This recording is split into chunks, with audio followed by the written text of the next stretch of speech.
나이가 들수록 단백질이 더 중요하다는 말을 들어보신 분들도 굉장히 많이 있을 거예요. 단백질을 충분히 섭취하지 않으면 근육량이 급격히 줄어들게 되는데, 이렇게 되면 또 근력도 같이 약화되고 근감속증을 유발시킬 수도 있어요. 그래서 충분한 단백질을 공급받지 못하면 우리 몸은 뇌기능이 떨어지고 치매나 인지기능 저하의 위험도 점점 커질 수가 있다는 가능성이 있다는 거예요. 필수적인 단백질을 충분히 섭취하기 좋은 음식에는 그럼 과연 무엇이 있을까요?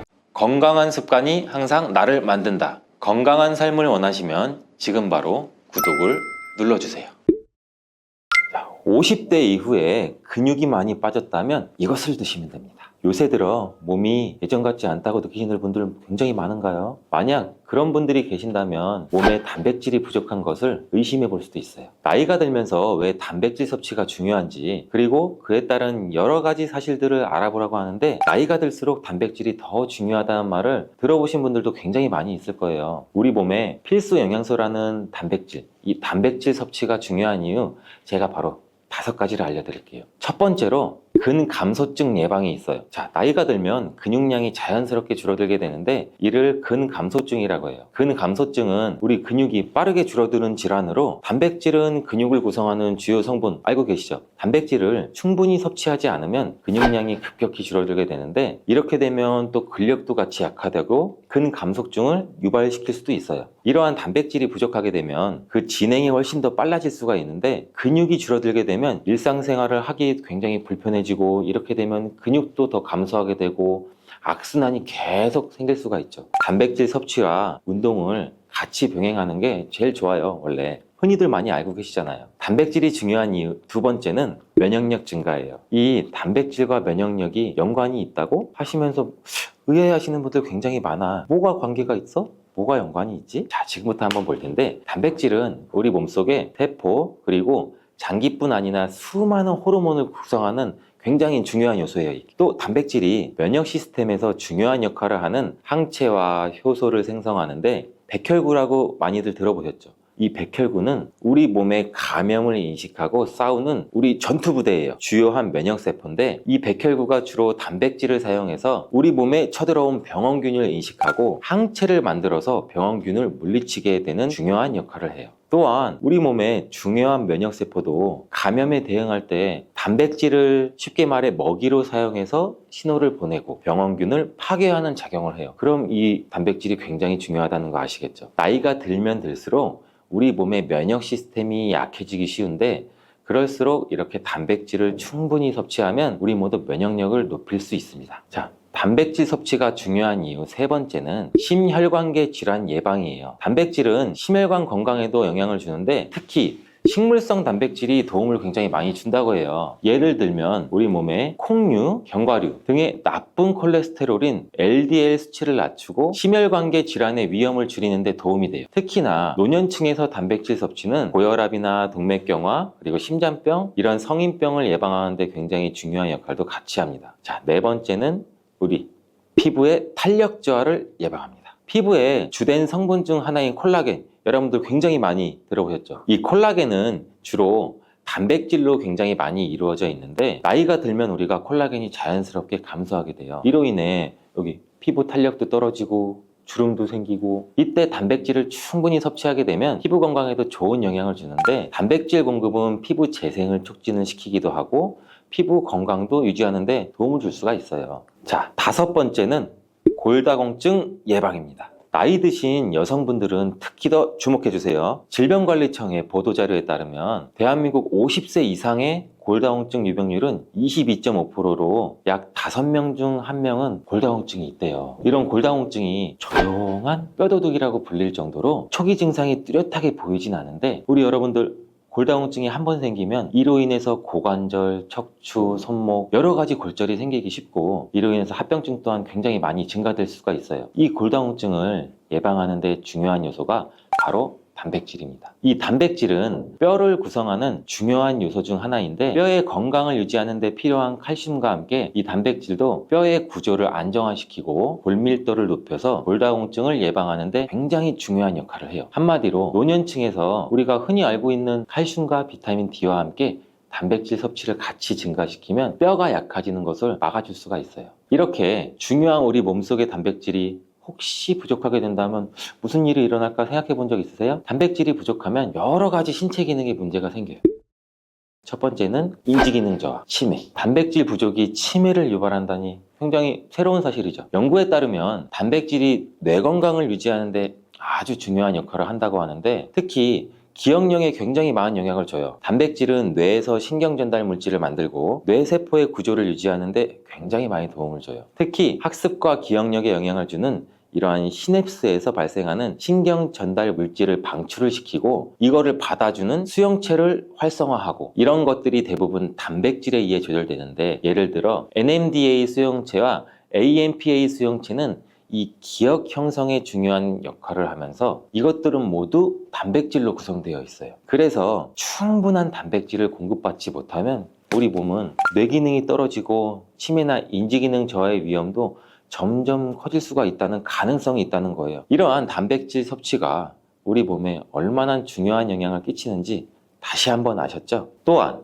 단백질이 부족하게 되면 탈모도 일어날 수 있다는 거 여러분들 아세요? 혹시 머리카락이 점점 얇아지고 있거나, 나는 샤워를 하면서 머리를 감는데 하수구 구멍에 머리카락이 한 움큼씩 빠지고, 이렇게 느끼는 분들 굉장히 많을 거예요. 이러한 탈모도 단백질 부족과 굉장히 관련이 많아요. 우리 머리카락이 단백질인 케라틴으로 주로 이루어져 있기 때문에 단백질이 부족하면 머리카락이 자연스럽게 약해지고 그 증상이 점점 심해지면 탈모가 올 수 있어요. 옛날에 촛불을 태우거나 흔히 라이터를 켜서 불을 붙이거나 할 때 머리카락이 타면 곱슬곱슬하게 금방 타고 약간 돼지 비린내 아니면 탄내, 지방 탄내가 올라오잖아요. 우리가 또 흔히 광고로 많이 접하는 탈모 영양제 같은 경우도 맥주 효모 성분과 머리카락을 구성하고 있는 아미노산 단백질로 많이 이루어져 있어서 그 영양제의 대부분이 맥주 효모와 단백질로 구성이 되어 있는 것을 보면은 쉽게 이해가 가실 거예요. 그러니 건강한 모발을 생각한다면 단백질을 잊지 말고 섭취하시는 게 맞겠죠? 그런데 말입니다.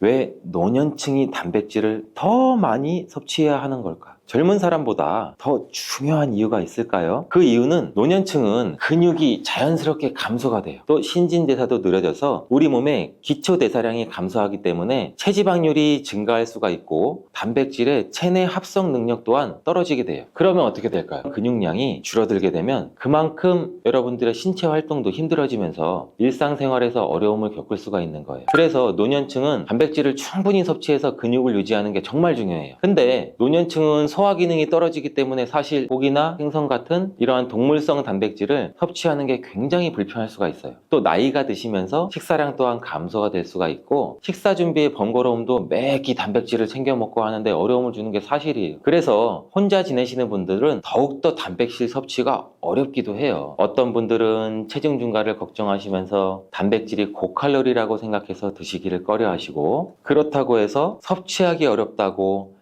단백질의 섭취를 멀리해서는 절대 안 됩니다. 우리 몸에 이렇게 필수적인 단백질을 충분히 섭취하기 좋은 음식에는 그럼 과연 무엇이 있을까요? 제가 지금 바로 알려드릴게요. 단백질을 섭취하기에 좋은 추천 음식 4가지를 바로 소개해드리면, 첫 번째, 계란입니다. 사실 단백질 하면 가장 먼저 떠오르는 식품이 계란이죠. 운동을 굉장히 많이 하는 분들도 계란도 많이 먹고, 이 하루에 필요한 단백질의 20%를 계란으로 섭취할 수 있다는 거 아셨나요? 특히 계란의 단백질은 완전 단백질로 분류하게 되는데, 이는 우리 몸이 제대로 기능하는데 필요한 필수 아미노산을 포함한다는 거예요. 계란은 단백질뿐 아니라 비타민 A, D, E도 함유하고 있어서 건강에 매우 좋은데, 자연적으로 비타민 D를 함유하고 있는 드문 식품 중 하나예요, 이 계란이. 또한 계란 노른자에는 칼슘, 구리, 요오드, 철분, 이렇게 미네랄 굉장히 많이 풍부하고 있는데, 이 계란을 먹으면 정말 많은 다양한 영양소를 섭취할 수 있다면 이점이 분명하게 있다는 거예요. 자, 두 번째 식품은 생선이에요. 우리 등푸른 생선 좋다는 이야기는 누구나 한 번쯤은 들어보셨을 텐데, 사실 이 등푸른 생선뿐 아니라 다른 생선도 저지방 고단백 식품으로 다른 고단백 식품인 육류에 비해서 지방 함량은 낮고 필요한 영양소는 그대로 제공해줘요. 생선에는 단백질과 오메가3가 풍부하고 지방산도 굉장히 풍부하게 함유되어 있는데, 이는 심혈관 질환 건강에 피를 맑게 해주는 역할도 같이 해서 좋다고 알려져 있죠. 특히 연어, 고등어, 참치 같은 생선은 단백질뿐만 아니라 항염증 효과도 있어요. 그리고 대구 같은 백색 생선은 지방 함량이 매우 적고 단백질은 상대적으로 많아 체중 걱정이신 분들, 다이어트를 생각하시는 분들한테도 굉장히 좋은 생선이에요. 등푸른 생선도 지방 함량은 높지만 이 지방이 건강에 유익한 오메가3 지방산이기 때문에 건강에 도움이 굉장히 많이 되는데, 생선의 단백질은 다른 육류나 콩류보다 소화가 편하고 생선의 살은 비교적 굉장히 부드럽잖아요. 우리 씹으면 싹 녹는 생선도 많고 섬유질을 가지고 있어서 소화도 빠르고 몸에 또 쉽게 영양분이 흡수가 돼요. 이처럼 좋은 생선을 안 먹을 이유가 한 개도 없겠죠. 자, 세 번째는 유단백 식품인 우유와 요거트 같은 유제품이에요. 유제품을 섭취하면 칼슘도 함께 챙길 수 있어서 골다공증 예방에도 물론 도움을 줄 수는 있는데, 유제품에 포함된 단백질은 잘만 선택을 하면 굉장히 고품질 단백질이 있는 것들도 많이 있습니다. 이 고품질 단백질은 우리 몸의 신체가 효율적으로 사용하고 필요한 아미노산을 모두 공급하는 단백질을 말하는데, 유제품에 포함된 주요 단백질은 이 카제인과 웨이로 두 가지 모두 필수 아미노산을 풍부하게 포함하고 있어요. 웨이 단백질이라는 것도 생소하실 텐데, 소화가 쉽기 때문에 웨이 단백질은 운동 직후 우유를 섭취하면 근육에 있는 아미노산을 빠르게 공급할 수 있어요. 또 카제인은 천천히 흡수돼서 장기간 일정 수준의 아미노산을 우리 몸에 제공해 근육 손실을 방지하는 데 도움을 줄 수가 있어요. 하지만 우유 제품을 먹으면 속이 더부룩하거나 불편하신 분들도 많으시죠. 많은 사람들이 유제품을 섭취할 때 소화 불편을 겪을 수가 있는데, 특히 락토스 불내증, 즉 유당 불내증이 있는 경우에요. 어린이들도 유당 불내증이 있는 어린이가 많아서 요새 시장은 굉장히 다양해져서 이런 분들을 위한 락토프리 우유, 치즈, 요구르트 등은 이 락토스가 거의 없거나 적은 제품들도 굉장히 많이 나와 있어요. 이 락토스 불내증이 있는 사람들도 이런 유제품은 문제없이 섭취가 할 수 있는데, 소화가 어렵거나 내가 힘드신 분들은 참고하시면 될 것 같아요. 자, 네 번째는 콩류예요. 우리 콩류 또한 식물성 단백질로 굉장히 유명하죠. 콩류는 식물성 단백질을 제공하는 가장 대표적인 식품인데, 두부나 우유 같은 식품으로 쉽게 섭취할 수도 있고, 콩류와 같은 식물성 단백질은 고기와 유제품과 같은 동물성 단백질에 비해 지방 함량이 굉장히 낮아요. 또한 콜레스테롤이 없는 특징도 갖고 있어요. 특히 콩, 렌틸콩, 병아리콩, 검정콩 굉장히 많잖아요. 이 콩류들이 굉장히 많은데, 다양한 종류의 콩류는 이렇게 필수 아미노산을 풍부하게 포함하고 있어서 우리가 신체가 필요로 하는 단백질을 고루고루 제공해요. 특히 고기나 생선 같은 동물성 단백질이 소화가 어려우신 분들한테는 두부나 비지찌개 같은 소화가 잘 되면서 단백질도 섭취할 수 있는 이렇게 일석이조, 이러한 콩류가 굉장히 좋은 단백질 식품이에요. 꼭 한번 기억해 주시길 바래요. 이렇게 몸에 필수적인 단백질, 음식만으로 과연 충분히 섭취하면 좋겠지만 그게 어려운 경우도 굉장히 많아요. 이때 단백질 보충제도 좋은 선택도 될 수 있습니다. 운동 전후에 빠르게 단백질을 우리가 보충하고 싶을 때 굉장히 많잖아요. 식사를 통해 충분한 단백질을 섭취하기 어려운 경우는 보충제가 굉장히 유용한데, 마트나 인터넷에서 쉽게 찾을 수 있는 단백질 파우더나 고단백 프로틴바를 이용하면 간편하게 단백질을 빠르게 보충할 수도 있어요. 하지만 이렇게 간편하게 섭취할 수 있는 제품을 몸에 좋다고 많이 섭취하게 되면 좋을까요? 과량 섭취할 때도 큰 문제가 될 수가 있어요. 한 번에 우리가 과도한 단백질을 섭취하면 신장에서 부담을 줄 수가 있고, 또 우리 몸에 불필요하게 지방으로 쌓일 수가 있죠. 단백질의 하루의 권장 섭취량은 성인 기준 몸무게 1kg당 1g이에요. 하루 권장 섭취량을 지키는 게 꼭 중요한데, 한마디로 보충제는 식사로 부족한 부분을 말 그대로 보충하는 역할만 하고, 식사로 골고루 단백질을 섭취하는 게 가장 이상적입니다. 단백질 섭취 시 간단한 팁을 알려드릴게요. 매 끼니마다 조금씩 단백질을 나눠서 섭취하는 게 단백질의 흡수에는 굉장히 효과적인 거 아셨어요? 모르셨죠? 단백질은 탄수화물과 지방과 다르게 잉여 단백질이라는 게 있어요. 이 잉여 단백질은 우리 몸에 저장이 되지 않아요.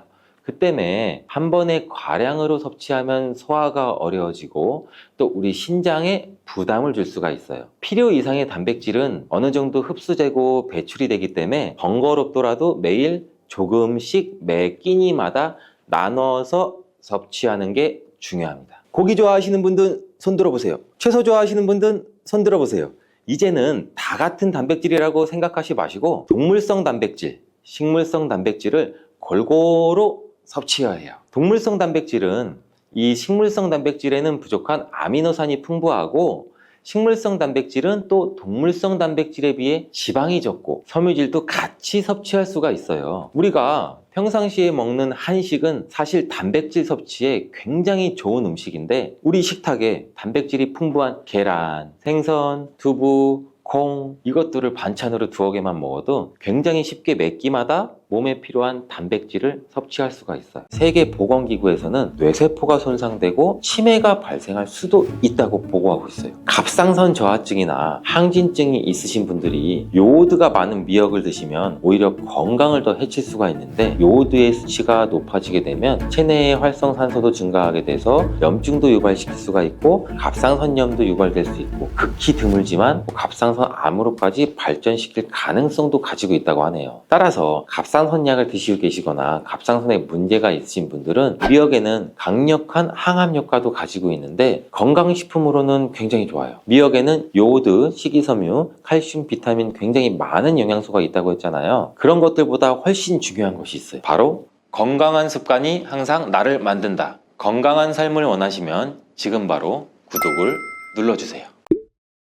미역과 이것 함께 드시면 당뇨가 낮아지고 치매도 예방됩니다. 평소 무심코한 이 행동 때문에 암과 치매에 걸릴 수가 있어요. 미역에는 풍부한 영양 성분이 있어서 당뇨 예방, 골다공증, 심혈관 질환, 암 예방 등등 굉장히 다양한 효능을 갖고 있는데 그렇다면 여러분들 미역은 어떻게 먹어야 암과 치매에 안 걸리고 우리 몸을 건강하게 만드는 보약이 될 수 있을까요? 미역국 끓일 때 고소한 들기름에 미역을 달달 볶아서 끓여 먹으면 정말 맛있잖아요. 그런데 절대로 미역을 볶을 때 들기름을 넣고 조리하시면 안 됩니다. 들기름은 오메가3 지방산과 리놀렌산이 풍부해서 혈관의 콜레스테롤도 제거해주고 노폐물을 배출해서 혈관을 건강하게 해주는데 심혈관 지방 예방해주고 뇌신경도 활발하게 해서 치매 예방에도 굉장히 좋은 효능이 있어요. 그런데 이 들기름은 발연점이 낮아서 열을 가하게 되면 산패가 돼요. 쉽게 좋은 성분은 없어지고 열을 가하게 되면 1급 발암물질인 벤조피렌까지 생성이 되죠. 벤조피렌은 암을 발생시킬 뿐만 아니라 우리 내분비계에 교란을 일으켜요. 장애도 일으키고 뇌 건강에도 정말 악영향을 주는 정말 위험하고 안 좋은 물질이에요. 건강에 좋은 줄 알고 넣은 들기름 때문에 오히려 건강을 해치는 독을 먹게 되는 상황까지 되는 거죠. 들기름은 그러면 미역국에 안 넣어야 되냐? 아니에요. 미역국을 다 끓인 다음에 마지막에 한 스푼 들기름을 넣어서 드시면 이 들기름의 효능과 고소한 맛을 온전히 누릴 수가 있어요.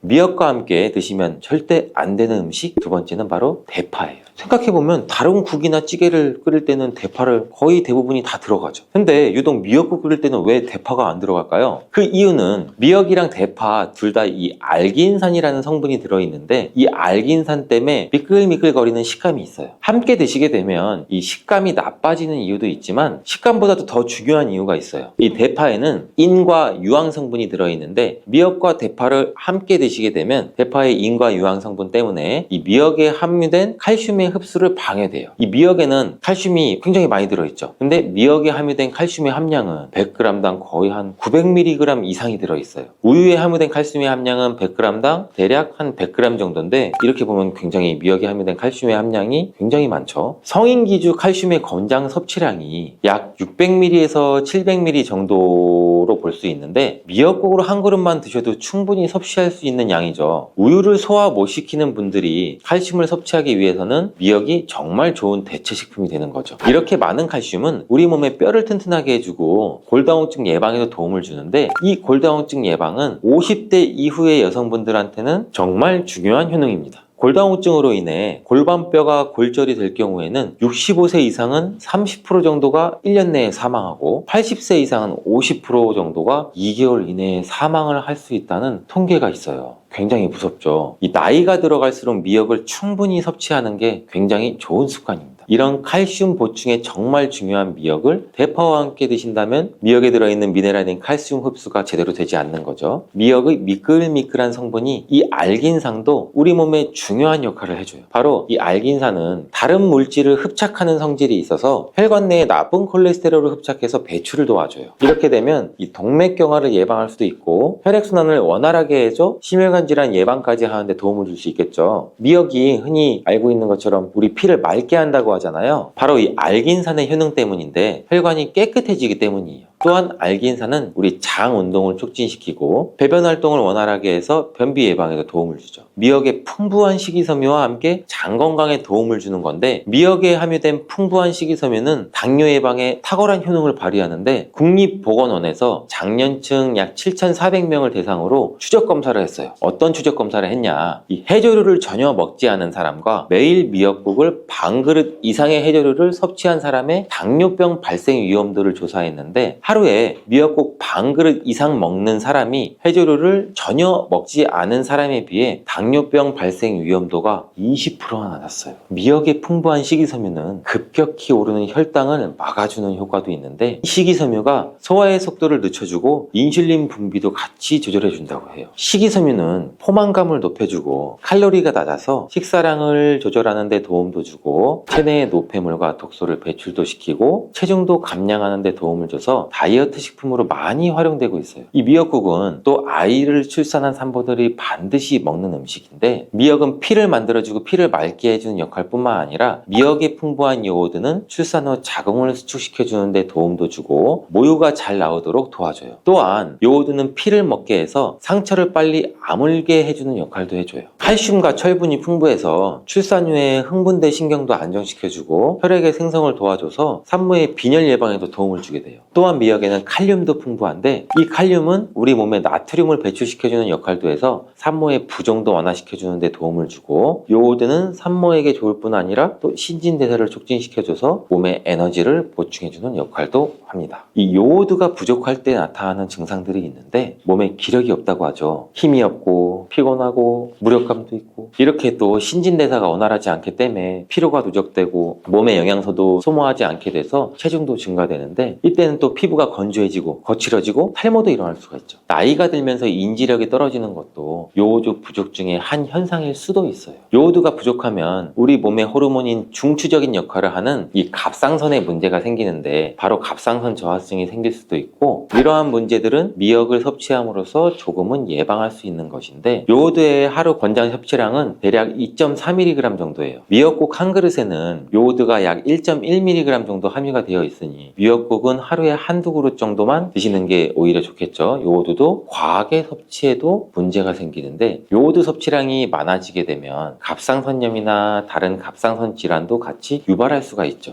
특별히 갑상선에 문제가 있으신 분들이나 약하신 분들은 미역을 과다하게 섭취하는데도 주의하시는 게 좋고 갑상선은 우리 몸의 중요한 내분비 기관 중 또 하나예요. 갑상선은 목 부분 기관지 아래에 위치한 나비 모양의 내분비 기관인데 굉장히 중요한 여러 기능을 하는데 그 중에서도 대사율을 조절하는 역할이 있어요. 갑상선은 T3 호르몬, T4 호르몬이 있는데 이 호르몬들을 우리 몸에 분비해서 우리 몸의 에너지 소비와 체온 조절 역할을 하는 데에도 굉장히 중요한 역할을 하게 돼요. 갑상선 호르몬은 신경 시스템의 정상적인 기능을 유지하는 데 꼭 필요한 호르몬인데 이게 제대로 분비가 되지 않아서 수치가 너무 높거나 낮게 되면 우울증 증세, 불안 증세, 기억력 감퇴 이러한 문제도 발생할 수 있고 이 갑상선 호르몬에 영향을 미치는 것 중에 요오드가 있는데 요오드가 부족하면 세계보건기구에서는 뇌세포가 손상되고 치매가 발생할 수도 있다고 보고하고 있어요. 갑상선 저하증이나 항진증이 있으신 분들이 요오드가 많은 미역을 드시면 오히려 건강을 더 해칠 수가 있는데 건강하신 분들은 미역을 많이 드셔도 이 호르몬 조절이 잘 돼서 문제가 없지만 갑상선 기능에 문제가 있어 호르몬 조절이 잘 안 되시는 분들은 이 요오드의 수치가 높아지게 되면 체내의 활성산소도 증가하게 돼서 염증도 유발시킬 수가 있고 갑상선염도 유발될 수 있고 극히 드물지만 갑상선 암으로까지 발전시킬 가능성도 가지고 있다고 하네요. 따라서 갑상선약을 드시고 계시거나 갑상선에 문제가 있으신 분들은 미역을 드실 때 너무 과하지 않게 주의하는 게 좋겠습니다. 날이 갈수록 암에 대한 발병률도 높아지고 있어 암에 대한 관심도가 높아지는 것도 사실이죠. 미역에는 강력한 항암 효과도 가지고 있는데 건강식품으로는 굉장히 좋아요. 미역에는 요오드, 식이섬유, 칼슘, 비타민 굉장히 많은 영양소가 있다고 했잖아요. 그런 것들보다 훨씬 중요한 것이 있어요. 바로 후코이단이라는 성분인데 이 성분이 바로 강력한 항암작용을 한다고 알려져 있어요. 후코이단 성분은 미역의 줄기보다 이 미역 귀에 7배나 많이 들어있고 요즘에 미역 귀가 항암식품으로 굉장히 많이 알려지고 있어요. 이 후코이단은 암세포가 스스로 사멸되도록 유도하는 효능이 있는데 이러한 효능으로 암세포가 생기는 것을 막아주고 전이 되는 것도 방지할 수가 있다는 거죠. 이 후코이단은 폐암, 간암, 대장암, 유방암 등등 백혈병에 효능이 좋다고 입증된 논문들이 발표되기도 했는데 후코이단은 항암작용 외에도 콜레스테롤이 혈관에 흡착되지 않도록 막아주고 혈류도 원활하게 해줘 혈관을 건강하게 해주는 역할도 같이 해준다고 해요. 이렇게 혈관을 깨끗하게 해줘 뇌졸중과 뇌경색, 심근경색 등의 심혈관 질환도 예방할 수 있고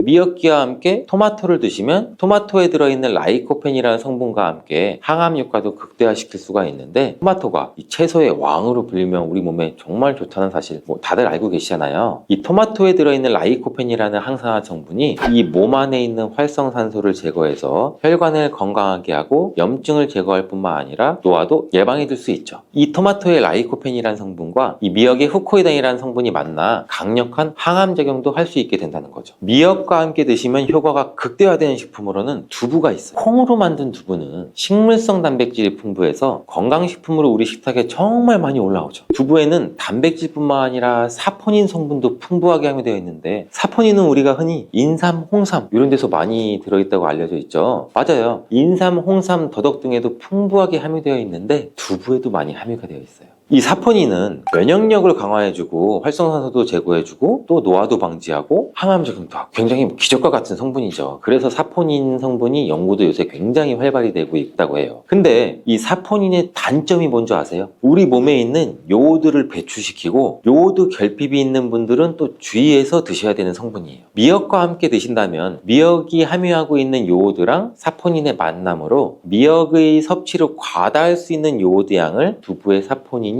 어느 정도 배출시켜줘서 걱정 없이 드실 수가 있게 되는 거죠. 칼슘은 뼈를 튼튼하게 만들어준다고 우리 상식적으로 굉장히 많이 알고 계시잖아요. 우리 몸에 칼슘이 많아도 골다공증이 생긴다는 소리 혹시 들어보셨나요? 칼슘이 많은데 골다공증이 왜 생기지? 칼슘은 골다공증을 예방해주는데 덴마크나 스웨덴 같은 나라에서는 골다공증이 굉장히 많다고 해요. 오히려 많은 칼슘이 우리 몸에 쌓여서 혈관이나 심장에 쌓여 석회화도 일으키고 건강도 해치게 되는 경우도 많은데 그렇다고 칼슘이 풍부한 음식은 안 먹을 수도 없고 어떻게 해야 할까요? 걱정하지 마세요. 해결책을 제가 바로 알려드릴게요. 그것은 계란과 함께 드시면 해결되는데 이 계란에 들어있는 다양한 영양성분 중에 오스테오칼신이라는 단백질을 활성화시켜주는 게 있어요. 이 단백질은 뼈를 튼튼하게 해주고 칼슘이 뼛속으로 제대로 흡수할 수 있게 도와줘요. 이 오스테오칼신을 활성화해주는 역할을 하는 게 비타민 K2예요. 우리나라에서는 그동안 이 비타민 K2가 허가가 늦게 나서 그동안 정식으로 섭취 못했었는데 비타민 K2도 한 1년 전인가 2년 전부터 허가가 나서 지금은 요새 영양제를 보면 칼슘과 마그네슘, 비타민 D 그리고 비타민 K2까지 같이 들어있어서 칼슘의 흡수를 더욱 용이하게 만들어주는 영양제도 쉽게 찾아볼 수가 있어요. 그런데 이렇게 칼슘을 아무리 많이 섭취해도 흡수가 안 돼 그대로 혈관에 남게 되면 쌓이고 쌓여서 석회화를 유발시킬 수 있겠죠. 이처럼 미역과 계란을 함께 섭취하면 칼슘의 흡수를 도울 뿐 아니라 우리 몸의 pH 균형도 잡아주는데 굉장히 중요한 역할을 해줘요. 미역은 알카리성 식품이고 계란은 산성 식품. 같이 섭취하면 약 알카리성 상태로 유지를 시켜주는데 미역은 단백질과 잘 어울리니 계란과 함께 먹으면 소화도 잘 되고 우리 몸의 흡수도 굉장히 잘 된다고 합니다. 이렇게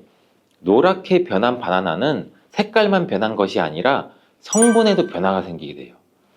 당뇨에 도움이 되는 저항성 전분은 점점 줄어들고 포도당과 과당 같은 당분은 점점 늘어나게 되는 거죠. 바나나는 속살이 부드럽고 달콤해서 남녀노소 누구나 좋아하는 과일 중 하나죠. 먹기도 편하고 다이어트에도 좋다고 알려지면서 굉장히 많은 분들이 먹게 되는 과일이 바로 바나나죠. 이 바나나도 함께 먹으면 보약이 되는 궁합이 좋은 음식이 있고, 또 함께 먹으면 오히려 독이 되는 음식도 있답니다. 오늘 영상을 통해 이 바나나의 효능, 함께 먹으면 안 되는 음식, 함께 먹으면 보약이 되는 음식, 그리고 바나나의 보관 방법까지 바나나에 대한 모든 것을 알아가시기 바랍니다. 바나나가 어떤 상태일 때를 가장 좋아하시나요, 여러분들? 저는 이쁘게 노란색으로 숙성되었을 때 먹는 것을 굉장히 좋아하는데, 그 이유는 초록색일 때는 아직 단맛도 조금 덜하고 식감도 약간 서걱서걱하고 약간 맛이 없는 것 같고, 근데 또 갈색의 반점이 생기면 왠지 먹기에도 좀 찝찝하고 시간이 더 지나면 상한 것처럼 무르고 이런 생각도 들어서 먹기에 좀 꺼려지는데, 근데 초록색 바나나, 노란색 바나나, 갈색 바나나 각각의 영양소가 달라진다는 사실 알고 계시나요? 먼저 초록색 바나나는 덜 익은 바나나는 맞아요. 근데 그렇다고 못 먹는 바나나는 아니에요. 단맛이 약간 적은데 그 대신에 건강에 도움이 되는 성분도 들어있어요. 바로 당뇨 환자에게 도움이 됩니다. 초록색 바나나가 당뇨 환자에 도움이 된다고? 이 초록색 바나나는 소장에서 분해가 되지 않고 대장까지 내려가서 대장의 미생물에 의해 분해되는 이 저항성 전분이란 게 풍부해요. 이 저항성 전분은 이 아밀로스가 많은 탄수화물을 말하는데, 이 아밀로스가 포도당으로 분해가 잘 되지 않아서 이 포도당이 소장에서 흡수가 그럼 더 안 되겠죠. 그래서 그 결과 혈당이 급격히 오르는 것도 막아주는 역할을 해요. 이렇게 분해가 잘 되지 않고 남아있는 식이섬유가 많은 저항성 전분이 많은 음식들은 결국에는 우리 장에 유산균의 먹이가 되죠. 그래서 우리 장의 장내 세균총을 건강하게 만들 수가 있고, 이로 인해서 또 인슐린 감수성도 풍부하게 해주고 면역력에도 긍정적인 효과를 나타낼 수가 있어요. 이 당뇨 환자분들이 바나나가 단맛이 좋은 열대과일이라서 못 드시는 것으로 생각하시는데, 앞서 말씀드린 이유로 이 초록 바나나를 드시면 굉장히 도움이 됩니다. 그리고 이 초록 바나나는 소화되는 시간이 노란 바나나에 비해서 길기 때문에 이 포만감도 오래 유지시켜줘서 다이어트하는 식단에도 도움을 줄 수가 있어요. 이 저항성 전분은 이런 효능들로 인해서 비만 당뇨를 예방할 뿐 아니라 대장암도 예방하는 것으로 알려져 있어요. 단 한 가지 주의할 점은 이 과민성 대장 증후군이 있으신 분들이 초록색 바나나를 드시면 오히려 증상이 더 악화될 수 있으니 이 점은 주의해 주시길 바래요. 자, 두 번째로 노란 바나나인데, 이 초록 바나나가 노란색으로 변할 수 있는 이유는 바로 그 에틸렌가스 때문이에요. 나무에서 똑 떨어진 바나나는 이 꼭지에서 에틸렌가스라는 물질이 분비가 되는데, 이때 이 초록색을 띠게 만드는 이 클로로필이라는 색소가 에틸렌가스에 의해서 분해가 돼서 점점 노란색으로 변해가는 거예요. 이렇게 노랗게 변한 바나나는 색깔만 변한 것이 아니라 성분에도 변화가 생기게 돼요. 당뇨에 도움이 되는 저항성 전분은 점점 줄어들고 포도당과 과당 같은 당분은 점점 늘어나게 되는 거죠. 그렇기 때문에 초록색 바나나보다 노란색 바나나가 훨씬 더 단맛이 좋아지게 되는 이유죠. 식감도 더 부드러워지게 되고 향도, 단향도 더욱 강해지고 소화도 초록색 바나나보다 더 잘 되게 돼요. 또 항산화 성분인 비타민 C와 비타민 E 그리고 식이섬유의 양도 풍부해져요. 노란색 바나나에서 시간이 지나면 갈색의 반점이 또 점점 생기기 시작하는데, 이 반점을 슈가 스팟이라고 해요. 이름처럼 바나나의 당분 함량이 점점 높아지면서 당분이 농축돼서 만들어지는 건데, 색깔이 변했을 뿐이지 상한 것은 아니에요. 그런데 이 슈가 스팟이 점점 많아질수록 바나나의 당분 함량이 높아지는 것 때문에 당뇨가 있으신 분들은 섭취하실 때 주의해 주시는 게 좋겠고, 최근에 바나나에 대한 연구가 굉장히 많이 또 진행되고 있는데, 이 슈가 스팟이 생겼을 때 바나나의 성분에 대한 실험도 진행됐어요. 일본 데이쿄 대학 연구에 따르면 이 갈색 반점이 생긴 바나나의 면역 효과는 노란색의 바나나보다 최대 8배 높았으며 종양을 괴사시키는 물질로 알려진 우리 NK 면역세포를 또 활성화도 시켜준다고 해요. 이 NK 면역세포는 바이러스에 감염된 세포나 암세포를 직접 파괴하는 역할도 하고, 이 TNF라는 종양괴사인자를 분비해서 비정상세포의 증식도 억제하고 암세포의 자살도 유도한다고 해요. 이게 무슨 말이냐면, 쉽게 설명드려서 갈색 반점이 생긴 바나나는 면역력도 강하게 만들어주고 암 예방과 치료에도 도움을 줄 수 있다는 결과라고 보이죠. 이 바나나에 함유되어 있는 성분을 살펴보면 흔히 알고 있는 칼슘, 마그네슘, 다양한 미네랄도 풍부하게 함유되어 있잖아요. 또한 우리 몸에 에너지를 공급해주는 탄수화물도 풍부하게 함유하고 있어요. 운동 경기를 우리가 TV로 보다 보면 선수들이 중간에 바나나를 먹는 장면을 볼 수 있는데, 운동 중에 바나나를 먹으면 이 풍부한 탄수화물로 인해 에너지를 빠르게 공급해줘서 이 폭발적인 힘을 내는데도 도움을 줄 수 있다고 해요. 나이가 들면서 점점 몸 안의 호르몬이나 에너지 균형도 깨지고 건강도 점점 안 좋아지게 되는데, 특히 혈관 건강에 문제가 생기는 경우가 굉장히 많이 있어요. 이 혈관 건강에 문제가 생기면서 나타나는 대표적인 증상이 고혈압이 되겠죠.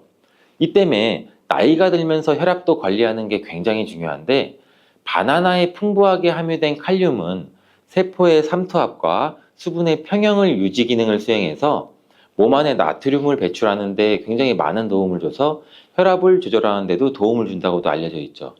성인의 하루 칼륨의 권장 섭취량이 남성은 약 한 4,700ml 정도 되고 여성은 3,500ml 정도 되는데, 실제로 섭취하는 칼륨의 양은 남성은 55%, 여성은 75% 정도만 섭취하는 것으로 통계를 통해 확인할 수도 있어요. 칼륨이 체내에서 부족하게 되면 혈압도 오르고 우리 심장에 무리도 줄 수 있으면서 이 근육의 경련도 일어나게 돼요. 또 힘이 빠지는 무기력증 등의 대표적인 증상도 나타날 수가 있죠. 또 바나나 한 개에는 하루 권장 섭취량의 약 15%의 칼륨이 함유되어 있어 우리가 부족한 칼륨을 보충하는데 탁월한 도움도 줄 수 있죠. 또 바나나에는 비타민 B6도 풍부한데, 이 비타민 B6는 피리독신이라고 불리우는데 인체의 기능을 정상적으로 유지하는 데 굉장히 중요한 역할을 하는 수용성 비타민이에요. 이 비타민 B6는 우리 신경 전달 물질을 생산하는데, 특히 행복 호르몬이라고 불리는 세로토닌의 합성에도 굉장히 중요한 역할을 해요. 이 세로토닌은 행복감과 안정감을 느끼게 해주고 우리 몸의 스트레스도 완화시켜주고, 또 식욕을 조절해서 체중 감량에도 도움을 주고 수면의 질도 향상시켜 피로회복에도 도움을 주는 성분이에요. 이러한 효능으로 우울증, 불안장애, 불면증, 이렇게 정신질환도 같이 예방되고 치료하는 데에도 활용되는 성분이 세로토닌이에요. 쉽게 말해서 바나나를 섭취하면 행복감을 높일 수 있는데 도움을 줄 수 있다는 거죠. 또 비타민 B6는 우리 몸의 호모시스테인 농도도 조절해줘서 이 심혈관 질환이나 뇌혈관 질환도 예방하고 단백질을 분해해서 몸에 에너지를 공급하는 데도 도움을 줘서 우리 바나나를 먹으면 힘이 나는 거예요. 이렇게 좋은 효능이 있는 바나나도 함께 먹이면 오히려 독이 되는 식품이 있는데, 그 첫 번째가 바로 우유예요. 우유? 바나나 우유? 이 그렇게 유명한 바나나 우유도 있는데 무슨 말을 하는 건지 이렇게 생각하시는 분들도 있죠. 맞아요. 우유에 풍부한 칼슘은 흡수가 잘 안 돼서 다른 미네랄 성분이 필요한데, 대표적으로 비타민 D와 마그네슘이 칼슘의 흡수를 도와주죠. 바나나의 칼륨과 함께 우리 몸속에 나트륨을 배출해주는 효능도 극대화시켜주기도 하는데, 이 우유에 풍부한 트립토판도 세로토닌의 분비도 도와줘서 바나나와 함께 행복도를 높이는데 탁월한 효능을 발휘하기도 해요. 하지만 이러한 효능도 소화를 잘 시켰을 때 이야기예요. 이 소화력이 좋은 분들한테는 이런 효능을 누릴 수 있지만, 나이가 들면 들수록 소화가 잘 안 되시는 분들이 바나나와 우유를 함께 드시게 되면 이 불용성인 바나나가 위 속에 오래 남아있게 되고, 바나나의 유기산과 당분이 우유의 풍부한 단백질, 칼슘과 결합해서 소화가 더 어려워지게 된다고 해요. 바나나가 우유의 결합물이 위와 장에서 과발효가 일어나고 소화기관에 무리가 주게 된다는 얘기죠. 이렇게 되면 위염이나 식도염 등 다양한 질환이 나타날 수 있고, 계속되면 만성 질환이 나타날 수도 있고, 위 건강이 안 좋으신 분들이나 위가 약하신 분들, 소화가 잘 안 되시는 분들은 주의해서 드시라고 말씀을 드리는 거예요. 그렇다면 장 건강에 도움을 주는 바나나와 함께 먹으면 좋은 음식은 없을까요? 있습니다. 바로 오트밀이에요. 바나나에 함유한 섬유질은 대부분 불용성이기 때문에 이 장내 이물질을 흡착해서 변의 부피를 크게 하는 데는 도움을 줄 수 있어요. 이 때문에 바나나를 지속적으로 먹으면 좀 과하게 먹으면 변비에 걸리기도 하죠. 이를 방지하려면 수용성 섬유질이 필요한데, 오트밀에는 이 수용성 섬유질이 50% 이상이나 함유되어 있어서 바나나와 오트밀을 함께 섭취하게 되면 섬유질의 균형이 잘 맞아서 변을 무르게 해서 배변도 원활하게 해주고 장 건강에도 도움을 줄 수 있답니다. 또한 이 콜레스테롤의 배출도 도와줘서 혈관 내의 나쁜 콜레스테롤의 수치도 낮추는 데에도 도움을 줄 수가 있고요. 바나나와 함께 독이 되는 음식 두 번째는 바로 고구마예요. 고구마는 바나나와 함께 다이어트에 도움이 되는 음식으로 함께 섭취하는 경우가 종종 있는데, 이 고구마와 바나나는 복합 탄수화물이 풍부해서 포만감을 길게 유지해줘서 다이어트에 물론 도움이 될 수 있어요. 하지만 한 가지 문제가 있는데, 바나나와 고구마 둘 다 칼륨 함량이 높다는 거예요. 칼륨은 과다하게 섭취하게 되면 우리 몸에 고칼륨 혈증을 일으킬 수도 있고, 이로 인해서 무력감이나 피로감, 메스꺼움, 구토, 호흡곤란 이런 증상도 올 수가 있으며, 심한 경우 저혈압이나 부정맥, 근육마비나 심장마비 이런 심각한 부작용도 나타날 수가 있는데, 소량 섭취하면 큰 문제가 되지 않지만 과량 섭취 시 신장이 약하신 분들, 또 몸에서 칼륨 배출이 원활하지 않기 때문에 고구마와 바나나를 지속적으로 과다하게 함께 드시게 되면 신장도 망가뜨릴 수가 있어서 이런 점을 주의하면 좋다고 말씀드리는 거예요. 바나나와 함께 먹으면 보약이 되는 음식은 오트밀에 이어서 파인애플이 있어요. 이 바나나와 파인애플에는 브로멜라인이라는 효소가 풍부한데, 이 효소는 운동 후에 생기는 근육의 염증을 빠르게 회복시키고 또한 근육의 피로 회복에도 도움을 주는 것으로 알려져 있어요. 또한 바나나와 파인애플을 함께 드시게 되면 단백질 분해를 극대화해서 소화도 돕고 소화기 질환에도 예방하는 효과를 가져요. 바나나와 함께 먹으면 보약이 되는 음식 이 세 번째는 바로 카카오예요. 바나나는 이 도파민이라는 신경을 자극하는 물질이 많이 함유가 되어 있는데, 카카오에는 이 도파민 생성의 원료가 되는 아미노산이 풍부해서 카카오와 바나나를 함께 드시면 이 행복도를 높이는 효능이 극대화가 될 수가 있어요. 카카오에는 폴리페놀과 이 플라보노이드 등의 항산화 물질이 풍부해서 우리 몸의 활성산소도 제거해주고 세포의 노화도 방지해줘요. 바나나에도 항산화 물질인 베타카로틴과 비타민 C가 풍부해서 카카오와 바나나를 함께 드시면 항산화 효과도 같이 높일 수가 있는 거죠. 바나나와 함께 먹으면 보약이 되는 음식 이 네 번째는 바로 견과류예요. 바나나와 견과류를 함께 드시면 이 세로토닌의 분비가 촉진이 돼서 마음을 차분하게 하고 숙면을 취하는 데도 도움이 돼요.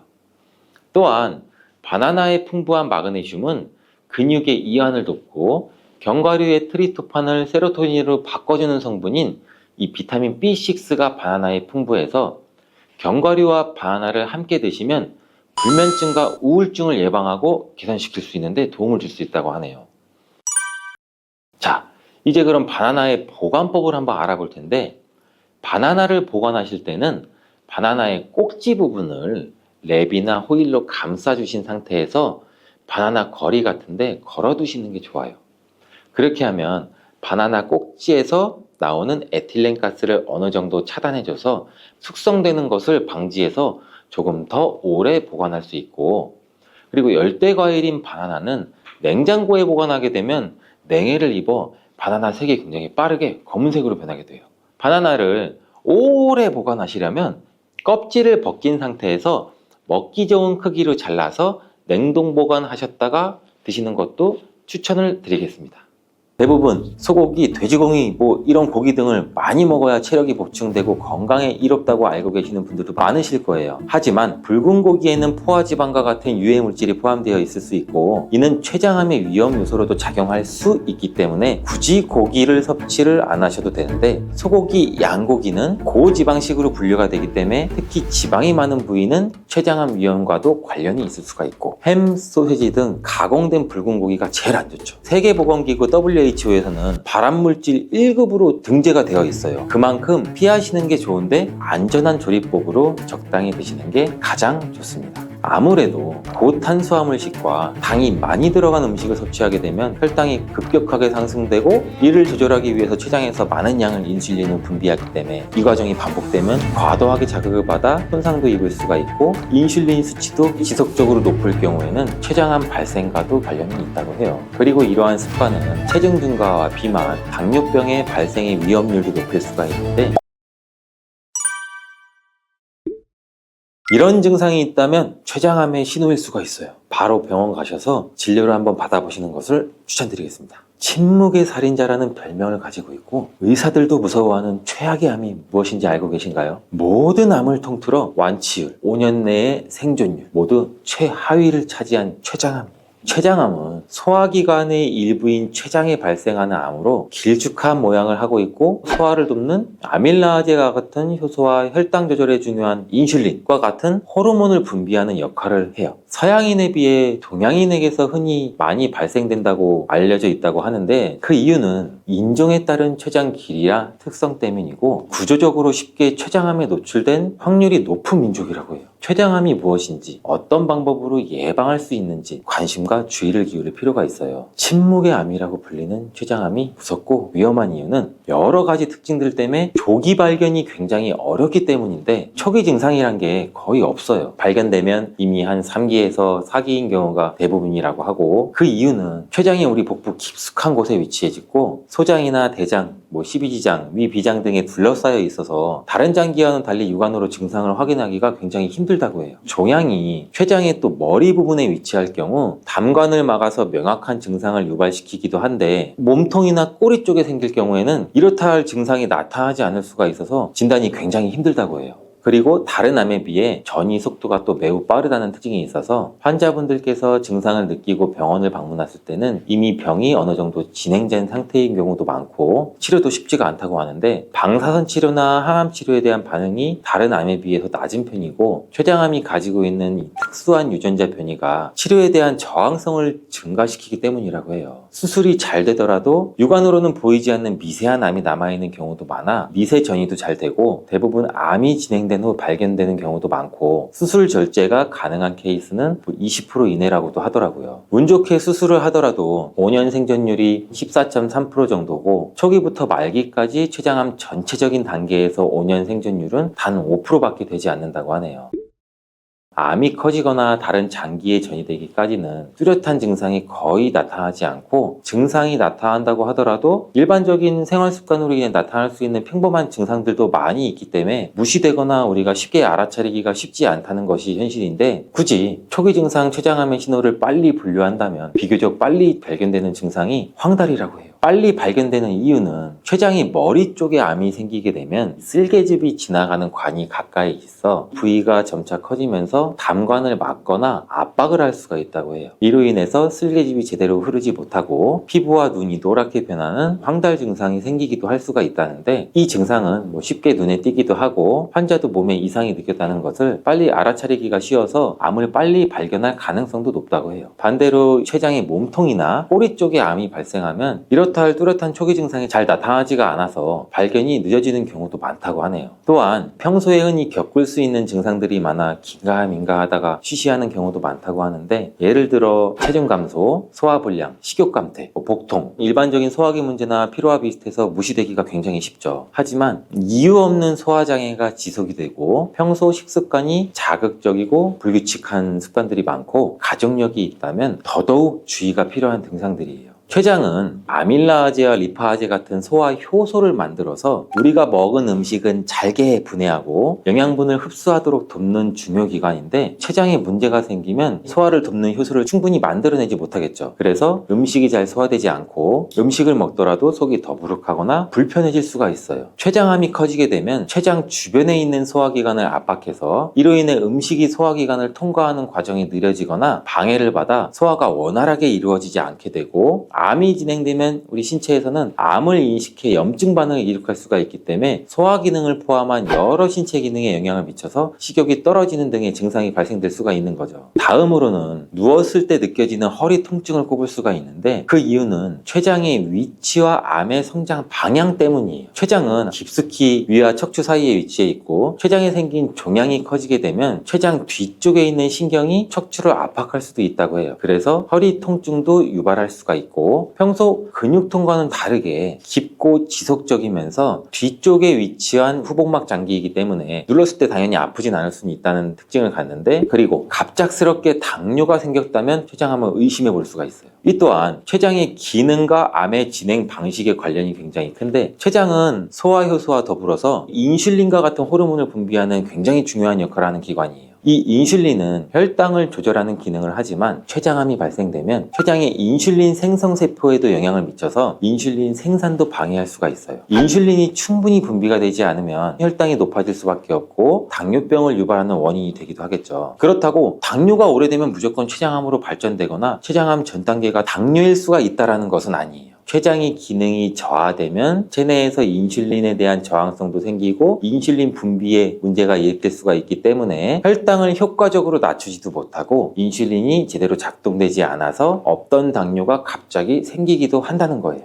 혹시 치주질환이 췌장암과 연관이 있다는 이야기를 들어보신 분도 계신가요? 치주질환이 있는 분은 반드시 췌장암에 걸리는 게 당연히 아니지만 일부 연구에서는 췌장암의 위험 요인 중 하나로 제시가 되기도 했어요. 그 이유는 치주질환이 발생하게 되면 이 구강 내 만성적인 염증도 유발하는데, 이 염증은 정신질환과도 연관될 수 있고 구강 내 박테리아와 독소로 인해서 체내 염증 반응도 증가시킬 수 있다고 해요. 치주질환은 췌장암뿐만 아니라 폐암, 위장암 등 다양한 암의 발병에 영향을 미칠 수가 있는데, 이가 썩은 것이 없고 잇몸이 튼튼해야 전신 건강에 좋다는 말이 있듯이 정기적인 치과 검진과 평소 구강 관리도 잘 하는 것이 중요합니다. 어떤 병이든 예방을 하기 위해서는 좋은 것보다도 나쁜 것을 피하고 하지 않는 것이 중요한데, 췌장암 예방을 위해서 꼭 끊어야 하는 음식들도 있습니다.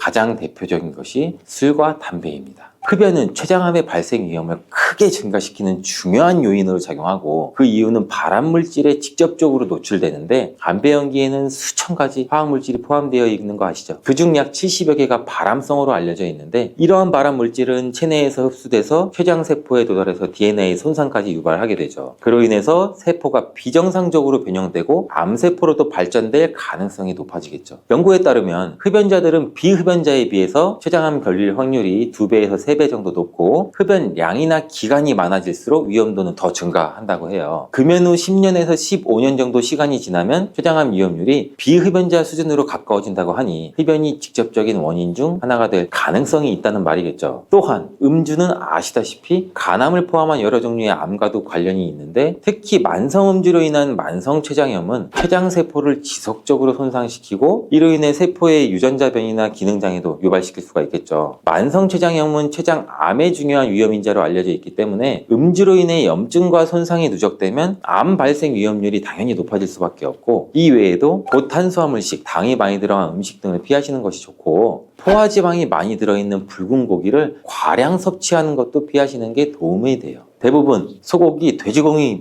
이런 고기 등을 많이 먹어야 체력이 보충되고 건강에 이롭다고 알고 계시는 분들도 많으실 거예요. 하지만 붉은 고기에는 포화지방과 같은 유해물질이 포함되어 있을 수 있고, 이는 췌장암의 위험 요소로도 작용할 수 있기 때문에 굳이 고기를 섭취를 안 하셔도 되는데, 소고기, 양고기는 고지방식으로 분류가 되기 때문에 특히 지방이 많은 부위는 췌장암 위험과도 관련이 있을 수가 있고, 햄, 소세지 등 가공된 붉은 고기가 제일 안 좋죠. 세계보건기구 WHO에서는 발암물질 1급으로 등재가 되어 있어요. 그만큼 피하시는 게 좋은데 안전한 조리법으로 적당히 드시는 게 가장 좋습니다. 아무래도 고탄수화물식과 당이 많이 들어간 음식을 섭취하게 되면 혈당이 급격하게 상승되고 이를 조절하기 위해서 췌장에서 많은 양의 인슐린을 분비하기 때문에 이 과정이 반복되면 과도하게 자극을 받아 손상도 입을 수가 있고 인슐린 수치도 지속적으로 높을 경우에는 췌장암 발생과도 관련이 있다고 해요. 그리고 이러한 습관은 체중 증가와 비만, 당뇨병의 발생의 위험률도 높일 수가 있는데 비만과 당뇨병은 췌장암의 주요 위험 요소로 알려져 있기 때문에 균형 잡힌 식단을 유지하는 게 매우 중요해요. 그렇다면 췌장암을 예방할 수 있는 균형 잡힌 식단에는 어떤 것이 있을까요? 대표적으로는 현미밥을 주식으로 하는 거예요. 현미는 백미에 비해서 섬유질이 훨씬 풍부하게 함유가 되어 있고 소화과정 개선, 장 건강 이렇게 암 예방에 중요한 역할을 하는데 특히 섬유질은 체내 독소를 배출시키고 염증 수치를 줄이는 데도 큰 도움을 주기 때문에 염증을 줄이는 식단으로는 현미가 효과적이에요. 또한 이러한 현미는 저혈당 지수 식품으로서 혈당 상승을 느리게 만들고 일정하게 유지시켜주는 역할도 하기도 하는데 연구에 따르면 이 현미는 인슐린 감수성도 개선하고 우리 몸의 당 흡수도 완화시킬 수 있다고 해요. 인슐린 감수성이란 인슐린이 우리 몸 세포에 효과적으로 작용하는 정도를 말하는데 쉽게 말해 인슐린 감수성이 높다는 것은 인슐린이 정상 기능을 해서 혈당을 효율적으로 잡을 수 있다는 걸 말하겠죠. 현미밥은 흰 쌀만큼 정제가 되지 않았기 때문에 신경 써서 꼭꼭 씹어 드시지 않을 경우에는 오히려 독으로 작용할 수도 있어요. 현미를 분해시키기 위해서는 아밀라아제라는 효소가 필요한데 이 아밀라아제는 특히 침 속에 많죠. 그렇기 때문에 최소한 30번 이상은 씹어야지 현미를 분해할 수 있는 소화 효소가 잘 만들어지게 돼요. 음식물이 분해되지 않고 장으로 넘어가게 되면 췌장에서 더 많은 효화 효소들을 분비해야 되기 때문에 췌장에서 부담을 느낄 수가 있겠죠. 그렇기 때문에 충분히 씹어 드시는 게 중요합니다. 그리고 육류를 아예 드시지 말라는 게 아니고 드셔야 한다면 기름기가 많이 없는 부위로 찌거나 삶는 것이 좋고 과일과 녹황색 채소를 생활화해서 드시면 좋습니다. 이러한 녹황색 채소에 포함된 엽록소는 세포 재생과 해독작용을 돕고 파이토케미컬이라는 성분은 암세포 성장을 또 억제시키는 효과도 같이 가지고 있는데 이 성분은 체내 염증과 산화 스트레스를 줄여서 췌장암의 위험을 감소시키는 데도 도움이 될 수 있다고 해요. 여러 연구에서 녹황색 채소의 정기적인 섭취가 췌장암 발생 위험을 감소시킨다는 결과도 있으니 시금치, 브로콜리, 케일, 양배추 꾸준히 섭취하면 암 예방에 도움이 될 수가 있겠죠.